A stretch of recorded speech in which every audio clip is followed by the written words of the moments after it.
요한복음 6장 19절 말씀을 통하여 무리를 걸으신 예수 그리스도의 기적을 우리가 한번 살펴보길 원합니다. 오늘은 본문은 예수님의 40번의 기적 중 이제 어느새 19번째 기적입니다. 본문의 말씀은 어제 오병이어와의 기적과는 다르게 마태복음과 마가복음과 요한복음에만 기록되어 있는 말씀인데, 특별히 그 중에서 이 기적을 잘 설명한 것이 사실 요한복음이 아니라 마태복음 14장에 잘 기록되는 것을 보게 됩니다. 24절에서 33절에 걸쳐서 예수님께서 물 위에 걸어오시는 기적을 제대로 잘 설명하고 있는 것이죠. 특별히 마가복음과 요한복음을 통해서만 봤을 때는 예수님께서 그저 물 위를 걸어오시는 것으로 그 기적이 끝나는 것을 보게 됩니다. 그러나 마태복음을 보면 그 물 위를 걸어오시면서 동시에 베드로도 물 위를 걷은 것이 바로 기적의 모든 과정을 나타낸 것을 알 수가 있게 되는 것이죠. 이러한 예수님께서 물 위를 걸어오시는 기적은 지난 8일째 우리가 했던 8번째 기적의 내용과 유사하기 때문에 오늘은 예수님을 중심으로 우리가 말씀의 은혜를 나누는 것이 아니라 베드로가 물 위를 걷는 그 기적을 통하여 우리가 한번 예수 그리스도의 은혜를 한번 나눠보길 원합니다. 우리가 잘 알다시피 베드로는 물 위를 걷는 기적을 경험했습니다. 그러나 곧 물에 빠져서 예수님께로부터 믿음이 작은 자여 왜 의심하였느냐라는 그러한 말씀을 듣게 되는 것을 보게 되는 것이죠. 그렇다면 이 베드로가 기적을 경험했다가 기적에서 실패했던 이유가 무엇인가? 그 이유가 무엇이고 그 원인이 무엇이고 그것을 통하여 우리에게 주시는 하나님의 은혜가 무엇인지를 오늘 이 새벽에 우리가 한번 깨달아 알기 원합니다. 제 첫 번째로 나눌 은혜는 베드로가 의심했기 때문에 물에 빠진 것이 아니라는 것입니다. 많은 사람 생각하기에 그래 베드로가 의심했기 때문에 물에 빠졌지, 그래 나도 의심하지 말아야지 이렇게 많이들 생각하지만, 그러나 예수님께서 이 말씀을 우리에게 주신 것은 바로 의심 때문에 그런 것이 아니라는 것을 우리에게 말씀해주고 있다는 것입니다. 마태복음 14장을 보면 물 위를 걸어오신 예수님을 향하여 베드로가 이렇게 고백을 합니다. 마태복음 14장 28절에 베드로가 대답하여 이르되 주여 만일 주님이시거든 나를 명하사 물 위로 오라 하소서라고 고백을 합니다. 그래야 이 고백 그대로 예수님께서 오라 하시니 베드로가 처음에는 물 위를 신나게 걷고 그 다음에 열심히 예수님을 향하여 기쁨으로 걸었을 것입니다. 두려운 마음과 긴장된 마음으로 물 위를 걸었다는 것이죠. 그러나 바람을 보고 놀라 물에 결국 빠지게 된 것을 성경을 통하여 우리가 알 수가 있게 됩니다. 물에 빠지자마자 예수님께서 어떻게 하셨습니까? 믿음이 작은 자여 왜 의심하였느냐라고 물으신 것을 보게 되죠. 그래서 우리가 이 말씀을 통하여 생각하기를, 우리가 생각할 때 의심은 믿음의 나쁜 영향을 준다고 생각합니다. 그래 의심하게 되면 성령의 사람이 아니지, 의심하게 되면 믿음의 사람이 아니야, 의심하게 되면 하나님의 자녀가 아니야, 이렇게들 많이 생각한다는 것입니다. 그래서 우리는 의심하지 말자, 의심하지 말자, 오직 믿음으로 아멘 하자라고 우리가 그 믿음에 대해서 생각한다는 것이죠. 마태복음 14장 31절에 보면 예수께서 즉시에 손을 내밀어 그를 붙잡으시며 이르시되라고 말씀하게 됩니다. 예수님께서 믿음이 작은 자 하라고 말씀하셨지만 그들을 손잡고 그를 구해주시면서 말씀하신 것이죠. 그런데 뭐라고 말씀하셨습니까? 다시 강조하지만 믿음이 작은 자여 왜 의심하였느냐. 예수님이 말씀하신 것을 잘 들어야 됩니다. 베드로 향하여 뭐라고 말씀하셨느냐, 믿음이 작은 자라고 말씀하시고 그 다음에 왜 의심하였느냐라고 말씀합니다. 무슨 뜻이 됩니까? 즉 의심에서 믿음이 작아진 것이 아니라 믿음이 작았기 때문에 의심이 생겼다는 것을 말하게 되는 것입니다. 즉 믿음이 먼저지 다른 것이 먼저가 아니라는 것이죠. 가장 중요한 것은 믿음에서부터 출발한다는 것입니다. 예수님을 알기 때문에 믿는 것입니까? 아닙니다. 예수를 믿었기 때문에 예수를 아는 것이라고 성경은 말씀하고 있습니다. 기적을 보고 예수를 믿는 것이 아니라 예수를 믿었기 때문에 기적의 역사가 나타나는 것을 우리가 알게 되는 것입니다. 이 순서를 잊어버려서는 안 되는 것이죠.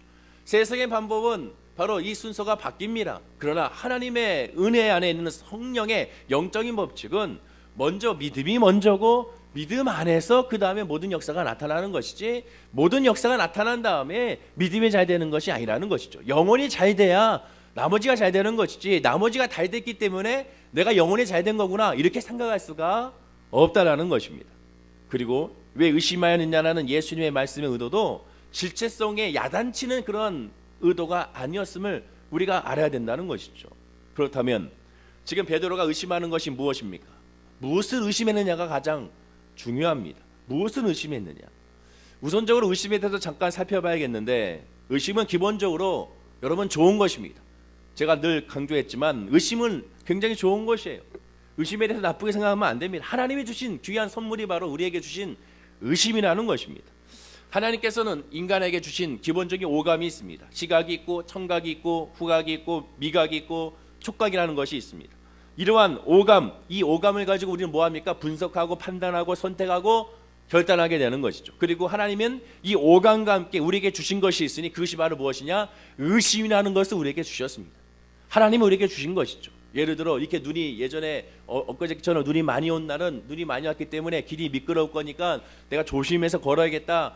이 길이, 이 내로막길이 미끄럽지 않을까? 그럼 뭔가 붙잡고 가야 되지 않을까? 그런 마음과 의심이 생기게 되는 것이죠. 즉 오감과 함께 우리에게 의심이 하는 것으로서 순간적으로 판단하게 합니다. 자동적으로 판단하게 합니다. 의심이라는 것을 통하여 만약에 어떤 얼음을 봤을 때 이것이 두꺼운가 안 두꺼운가를 우리가 한번 의심하게 되고 돌을 한번 던져보거나 한번 발로 치거나 하는 그런 생각을 하게 되는 것이죠. 왜 그러느냐? 의심이라는 것을 하나님이 우리에게 주셨기 때문에 그렇습니다. 이 의심은 그래서 자연적으로 발생적으로 생기는 것이지 의심하지 말아야지 이렇게 할 수가 없다라는 것입니다. 인간이라면 하나님이 주신 마음이기 때문에 의심이라는 걸 할 수밖에 없는 것입니다. 그럼 하나님이 주셨다는 건 무슨 뜻입니까?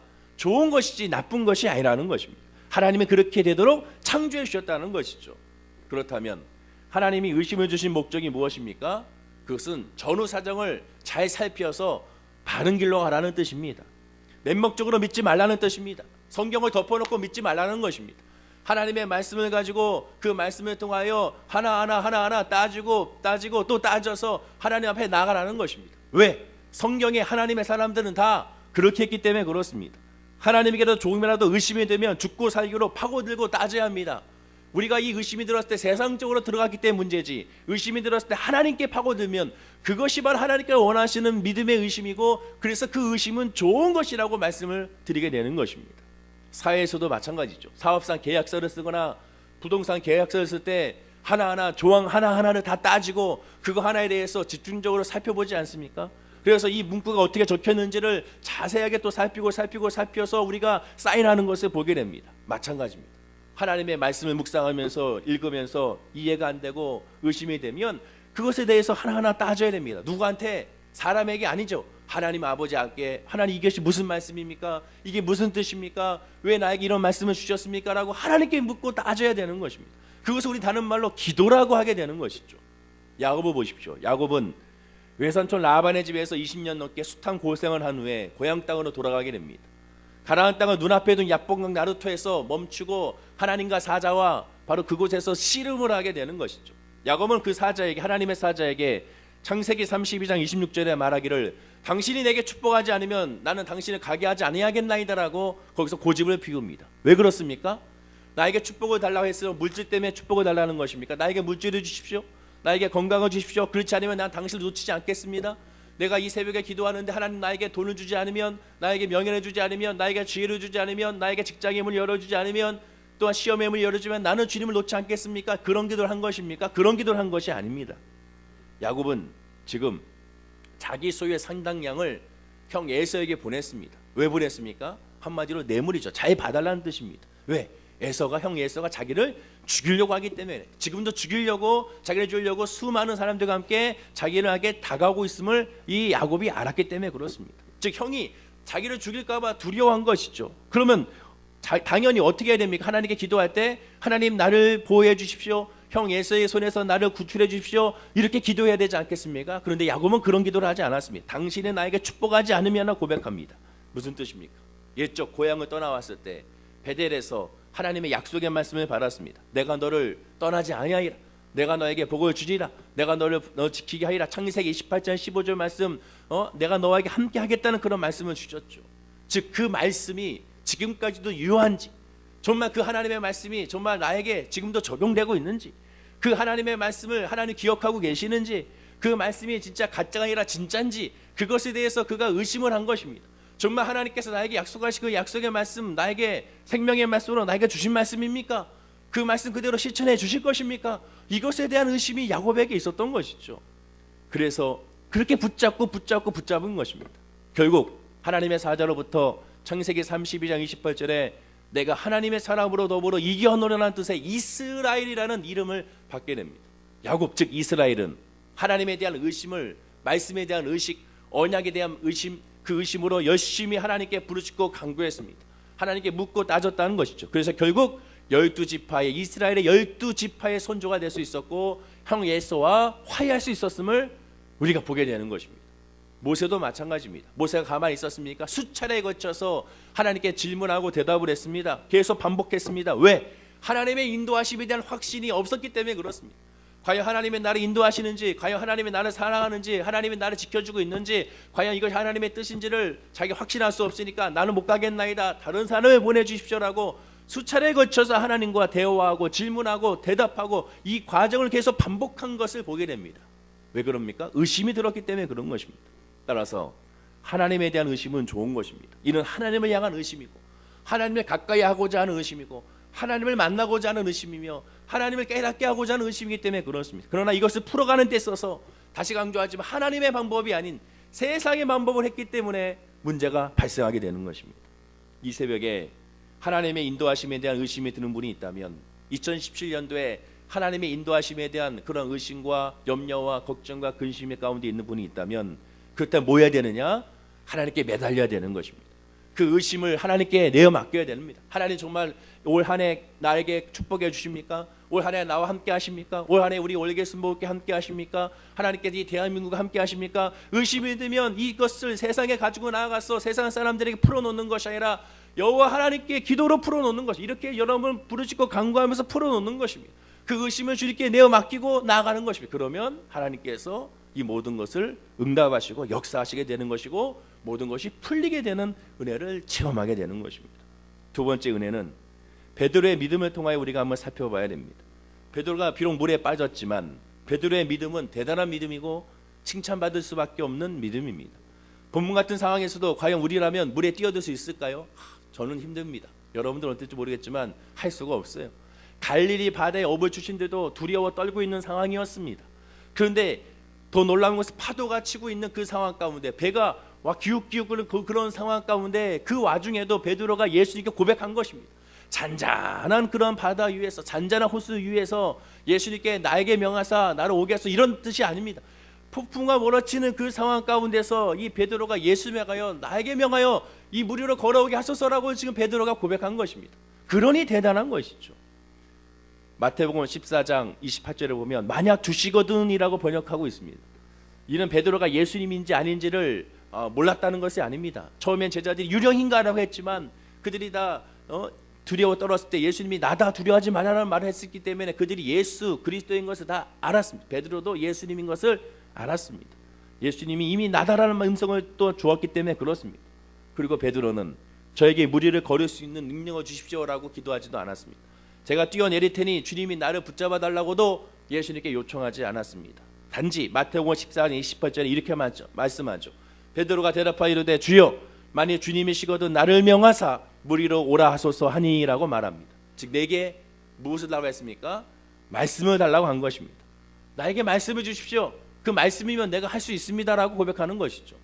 2017년도에 우리가 왜 예배드립니까? 우리가 이 새벽에 잠자지 않고 우리가 기도와 간구한 이유가 무엇입니까? 말씀을 받기 위해서입니다. 하나님 나에게 말씀을 주십시오. 올 하루 내가 살아갈 수 있는 말씀을 주십시오. 2017년도에 내가 승리할 수 있는 말씀을 주십시오. 말씀을 달라고 하나님께 기도하며 간구하는 것입니다. 왜? 말씀이 능력이고 말씀이 치료고 말씀이 있어야 회복되고 말씀이 있어야 일어날 수가 있기 때문에 그렇습니다. 말씀만 있으면 충분하다는 것을 알기 때문에 이 새벽에 나와 기도하며 간구하며 예배하는 저와 여러분이 된 줄로 믿습니다. 그런데 어떻게 됐습니까? 결국 바닷물에 빠지고야 말았습니다. 왜 그랬습니까? 환경을 보았기 때문에 그렇습니까? 초반에도 성경 말씀드린 것처럼 헬라어 성경을 보면 하나하나 단어로 하나하나 살펴보게 되면 믿음이 작은 자여 왜 의심하였느냐, 이 말이 질책하는 야단치는 그런 말씀이 아니었습니다. 어떻게 물에 빠졌는지를 잘 따져보라는 것이죠. 네가 왜 빠졌는지를 한번 생각해보라는 것입니다. 왜 빠졌니? 네가 왜 빠졌는지 가만히 생각해봐. 무엇이 문제였는지 가만히 생각해보라고 예수님은 지금 말씀하시는 것입니다. 빠진 이유가 그럼 예수님을 보지 않았기 때문에 그런 것인가? 예수님을 보지 않고 주변 환경을 바라봤기 때문에 빠진 것인가? 성경은 지금 그렇게 말씀하는 것이 아닙니다. 이것은 우리가 생각했을 때 생각이죠. 인간이 생각했을 때, 우리가 성경을 봤을 때 우리가 해석하는 생각이지 하나님의 입장에서 봤을 때 해석은 아니라는 것입니다. 무엇보다도 베드로는 폭풍과 몰아치는 그런 상황 가운데 예수님을 주시했을 것입니다. 당연한 것이죠. 어린아이도 그런 상황 가운데는 엄마 아빠만 봅니다. 무서워 떨었을 때 다른 걸 안 봅니다. 엄마 아빠만 보는 것을 보게 되는 것이죠. 물론 성경은 바람을 보고 무서워했다고 말합니다. 그러나 여러분, 바람은요 듣는 것이지 보는 것이 아닙니다. 바람을 누가 볼 수 있습니까? 정확히 표현은 무엇입니까? 바람이 불어서 파도가 치고 몰아치는 것을 보았다는 뜻입니다. 그것이 원래 원어 성경에 나와 있는 것이죠. 바람을 본 것이 아니라 바람을 통하여 파도를 친 것, 즉 바람을 봤다는 의미는 그 파도를 봤다는 것이지 바람 자체를 봤다는 것은 아닙니다. 이 파도를 몰아치는 것을 봤다는 것이죠. 여러분 생각해 보십시오. 이곳은 지금 육지가 아닙니다. 바다죠. 제가 예전에 제주도에서 완도까지 배를 탄 적이 있습니다. 3시간 정도 걸리는데 무슨 뭐 배 타고 가자. 결혼식 이제 신혼여행을 제주도 갔다가 이제 처갓집 완도로 올라가는 길에 이제 배 타고 가자고 그랬죠. 왜냐면 낭만이 있다고 생각했기 때문에 그렇습니다. 배에 낭만이라는 거 있을 것 같아서 배를 탔다가 정말 죽을 뻔했습니다. 3시간 타고 올라가는데 저는요 다시는 이제 배를 안 타겠다고 생각이 든 것이죠. 왜냐?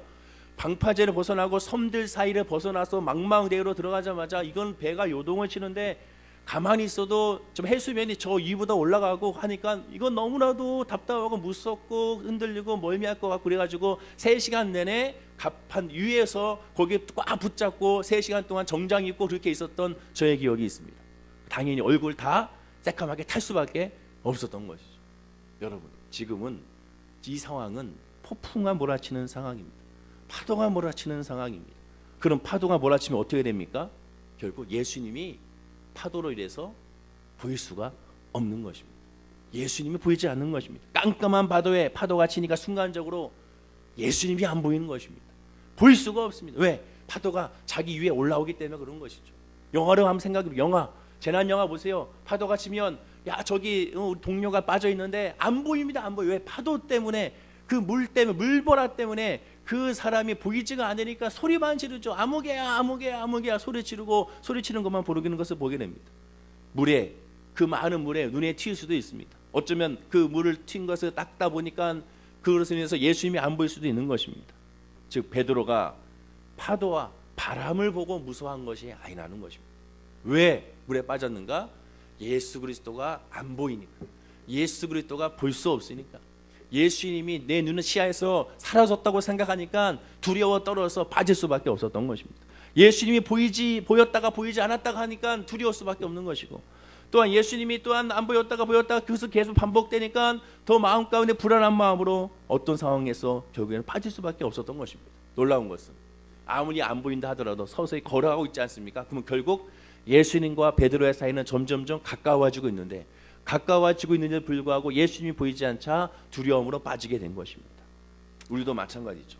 환난이 닥치면 누구나 강요하지 않아도 기도하고 간구하고 새벽에 부르짖고 간구합니다. 고난이 겹칠수록 하나님만 바라보세요 하지 않아도 하나님을 바라보게 되어 있습니다. 교회 건성건성 왔다 갔다 하는 교인들도 어려움을 겪으면 물에 빠진 사람처럼 지푸라기 잡는 심령으로 하나님 앞에 기도하며 간구하고 기도를 부탁하는 것을 보게 됩니다. 만약 하나님의 살아 역사하심과 그 권능이 크심에 대해서 의심을 하게 되면 기도하지 않는 법이 없습니다. 기도하게 되어 있습니다.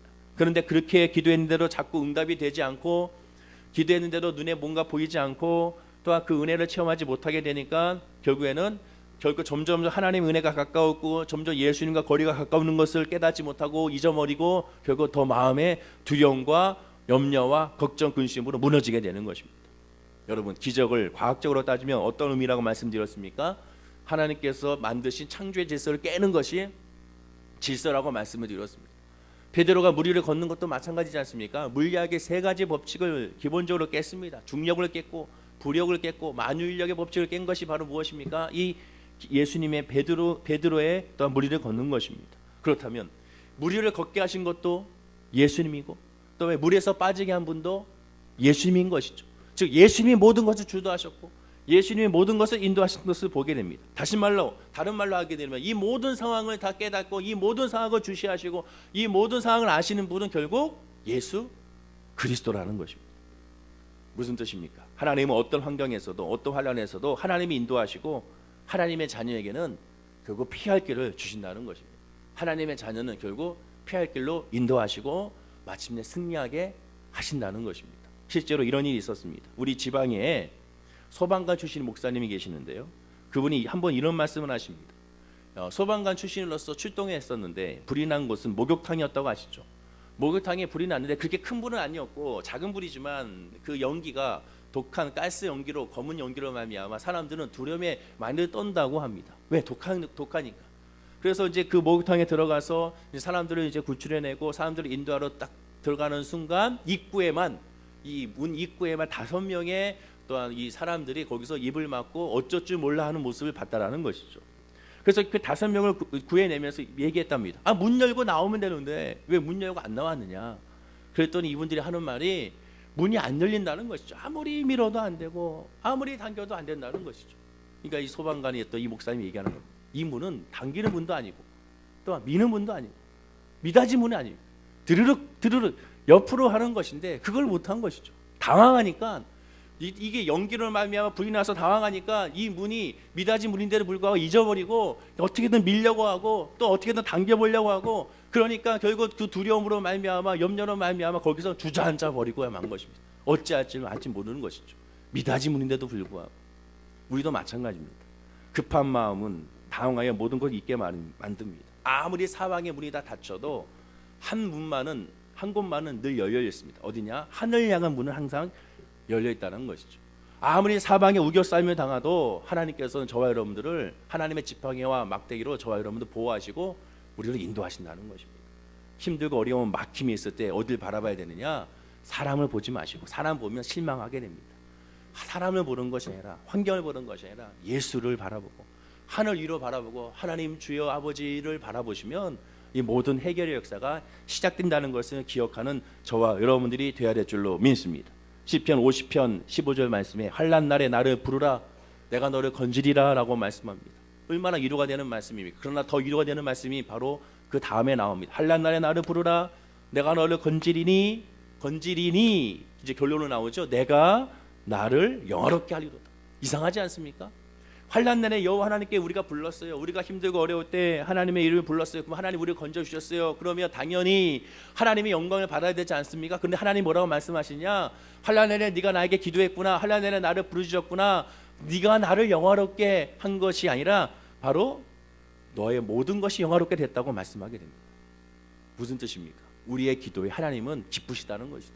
아무리 우리가 힘들고 어렵고 지쳐서 평상시에는 관심이 없다가 평상시에 하나님께 부르짖지 않다가 평상시에 하나님을 사랑하지 않다고 하다가 힘들고 어려울 때 우리가 필요할 때만 마치 우리 자녀들이 자기가 필요할 때만 엄마 아빠한테 아양 떨면서 사랑한다고 하면서 쪽쪽 빨면서 사달라고 졸랐을 때 그래도 이쁘니까 그거 사주는 것처럼 하나님도 마찬가지라는 것입니다. 아무리 관심이 없어도 자기 힘들 때만 쫓아와서 하나님께 부르짖고 간구해도 하나님은 그 모습 자체에 기뻐하시고 들어주신다는 것이 왜? 하나님은 우리 아버지이기 때문에 그렇습니다. 이것이 하나님의 마음이라는 것이죠. 마지막으로 오늘 본문에서 사실 더 큰 은혜가 바로 이것입니다. 베드로가 완전히 빠지기 전에 예수님께서 손으로 잡아서 구해 주셨다는 것이죠. 이제 진짜 2016년도가 가고 있습니다. 왜? 내일 모레가 바로 설날이기 때문에 그렇죠. 아직은 음력으로 12월 달이지 않습니까? 진짜 내일 모레면 2016년도가 이제 완전히 가버리고 다시는 오지 않습니다. 다시 한번 올해를 잘 마무리하시고 새해를 맞이하고 설날을 맞이하면서 지난 한 해 동안 있었던 묵었던 여러 가지 많은 상처, 혹시 아픔, 분노, 고난 이 모든 것들이 있으면 다 예수님께 내어 맡기고 이제는 새 출발하는 저와 여러분들이 되어야 될 줄로 믿습니다. 주님만 바라보면 됩니다. 예수님만 바라보면 되는 것이 우리의 정답은 오직 예수 그리스도. 우리의 모든 정답은 우리의 예수 그리스도. 우리의 키 번호도 역시 예수 그리스도밖에 될 수밖에 없음을 고백하고 기도하는 저와 여러분들이 되어야 될 줄로 믿습니다. 제가 새벽에는 인사를 안 합니다. 왜냐하면 새벽엔 우리 성도님들이 무장해제를 하고 오시기 때문에 서로 부끄러워하기 때문에 서로 인사를 안 하지만 설날이고 다가왔으니 옆에 분에게 이렇게 인사하겠습니다. 새해 하나님의 복 많이 받으시기 바랍니다. 인사하시기 바랍니다. 기도하겠습니다. 하나님 아버지 감사합니다. 주님만 바라보고 예수님만 바라봐야 됩니다. 예수님 보이지 않는다고 하나님의 은혜가 느껴지지 않는다고 하나님의 사랑이 느껴지지 않는다고 포기하거나 좌절하거나 두려워하지 아니하게 하여 주시고 그럴 때일수록 더욱더 눈을 들어 주를 바라볼 수 있는 우리 모든 성도님들이 되게 하여 주시옵소서. 이 새벽에 무엇을 가지고 기도합니까? 어떠한 것을 가지고 기도하더라도 기도는 응답인 것을 선포하고 기도는 응답임을 고백하며 기도는 응답임을 기뻐하는 우리 모든 성도님들이 되게 하여 주시옵소서. 이제 2010년도가 다 지나가고 설날을 맞이하며 2017년도로 나아갑니다.